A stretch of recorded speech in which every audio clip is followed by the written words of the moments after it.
This video is being made in celebration of Blocktober. If you are unfamiliar with what Blocktober is, every October game developers head online and post videos or screenshots of the early Blockmesh versions of levels or items that they've worked on, all under the hashtag Blocktober. Now, I may not be a game developer, but I thought it would be a good opportunity to show off some of the hidden Blockmesh objects that I found that were left inside of Uncharted 4.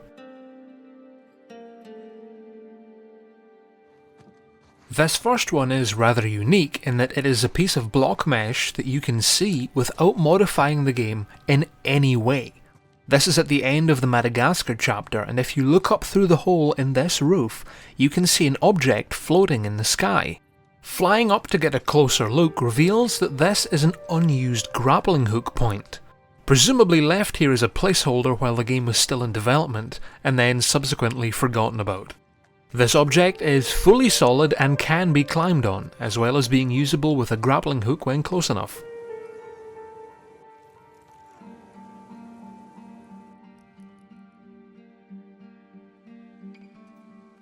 Next we are on the island, in the location of the first gunfight. This one is a bit more tricky as it cannot be seen from here. Flying into this spot in the rocks reveals another hidden grappling hook point, although this one being modelled in the shape of a tree branch. Once again fully interactable, although there's not much room for swinging in here.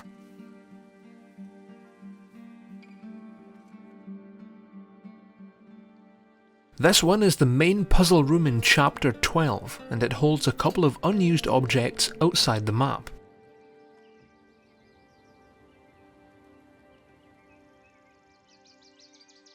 There is a placeholder for the rotating cogs for the puzzle,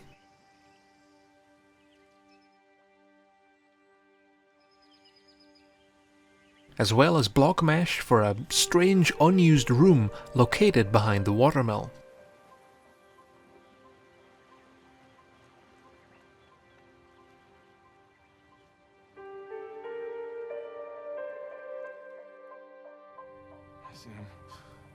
Back to Madagascar, we have the cutscene where Nate is looking at some shoreline soldiers through a pair of binoculars. You can see that one of them is sweeping with a metal detector, but you never really get a good look at it. And as a result of that, they were able to get away with using a placeholder model completely unnoticed. Well, relatively unnoticed.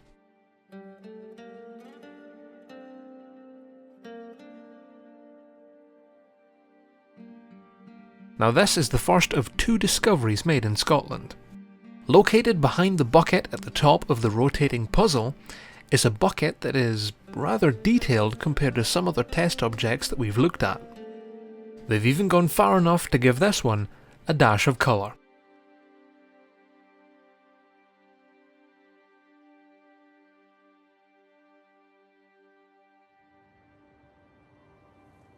This, however, is a little more exciting than a bucket.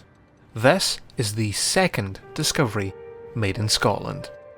This is located at the end of the final Scotland chapter, just before reaching Sully's Plain. What you are looking at are the remains of the original test map for this level.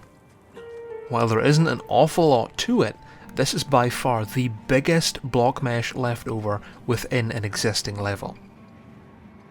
As with most other test objects, these parts are fully solid and can be traversed both on foot and by climbing.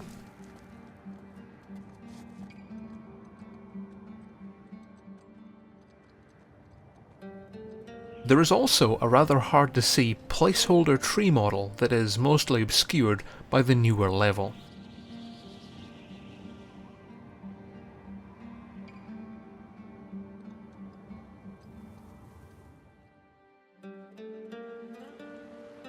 Now there is one more piece that I want to show you.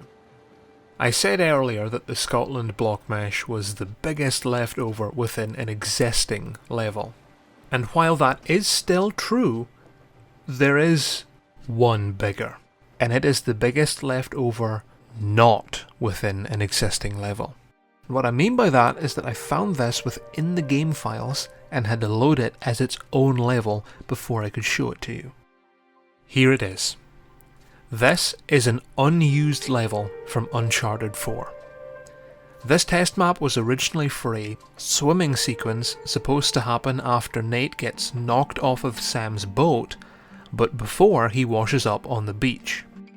Ultimately, the sequence was scrapped during development for various reasons, but for one reason or another, this test map was left in the game. And while there's not an awful lot to have fun with, mostly due to missing collision and the simplicity of the map, it is still a pretty good place to test how fast the Jeep can go.